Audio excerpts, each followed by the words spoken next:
Right, Tanera, the Battle of Alberta, as Jordi Weidman joins us from the Edmonton Oil Kings. I couldn't wipe the smile off your face if we tried, but I would imagine there's a little bit of nerves in there too. Absolutely. It's a nerve-wracking time, but exciting. Game 7, you can't beat it. Battle Doesn't of Alberta. get any better than that. The team owned by the Calgary Flames, the Calgary Hitmen, will take on the team owned by the Oilers, the Edmonton Oil Kings, and it's bound to be a battle down to the last minute. Went to OT in Game 6.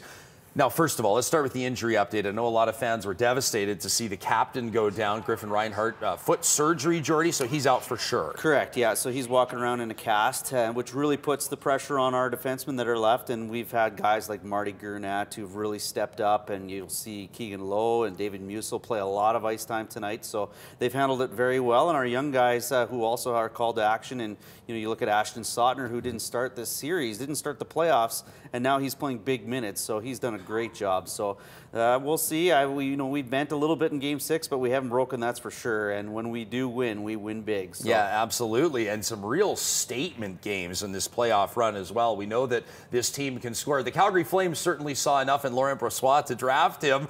Now, I know that they're probably, everybody, going to be looking to see if he can step up, and you got to know with a veteran goalie like that, at one of the most important positions on the ice, he will be a big factor tonight. Absolutely, and you know what? Our head coach, Derek Laxdal, I wouldn't say called him out, but he did say that in Game 6, Chris Dreger for the Calgary Hitmen may have been the better goalie that game. Wasn't the difference. I think really you could look at the power plays. They were 2 for 4 in Game 6. We were 0 for 5.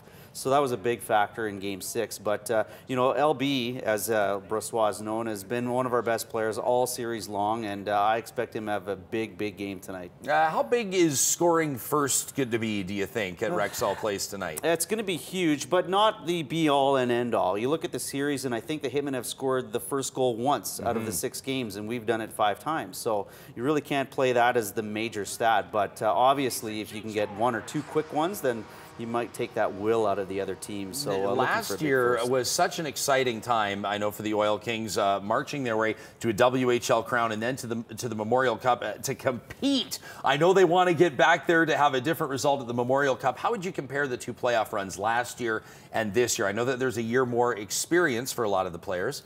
Yeah, that's our slogan this year, is unfinished business, and the players are definitely looking at that as a chance to get back to Saskatoon and leave it all on the table. And you look at last year's run, we may not have faced all the adversity early on, whereas we've faced it a couple of times already in this playoff run. You look back to last year, and really the first real test of adversity was Game 4 in the WHL Championship Series, where we had to win in overtime to tie that series and set things straight. But this year, we had the hiccup against Kootenay early, where we lost in overtime, and then again this series, where it's kind of unthinkable to give up 5 goals in a period, but that happened 3 times in this series. So it's been a wild and crazy series. It's had a little bit of everything. Both teams hate each other, and it's going to set up for a really dramatic finish tonight. Absolutely love it. Hatred in the best possible way. Now, I know that fans have obviously shown love for the team. The fan appreciation night, you guys, I think 14,000, 15,000 people came out. Yeah, just about 16. Now, last night, the last game, Game 6, fans turned out in droves in Calgary. Maybe you can comment on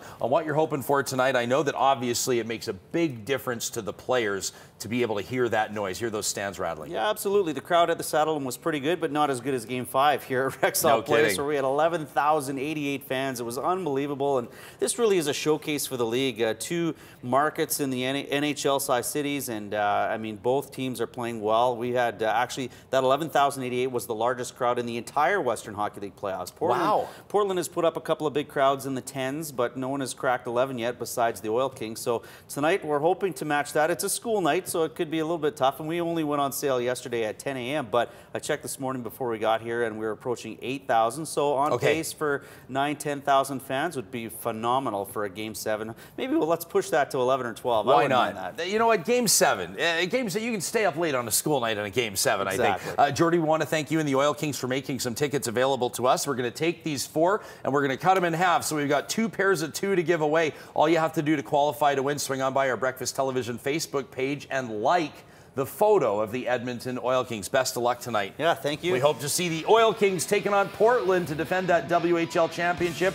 They're going to have to knock out Calgary tonight. Puck drop 7 p.m. That's right. At Rexall Place. BT back, news, traffic, and weather right after this.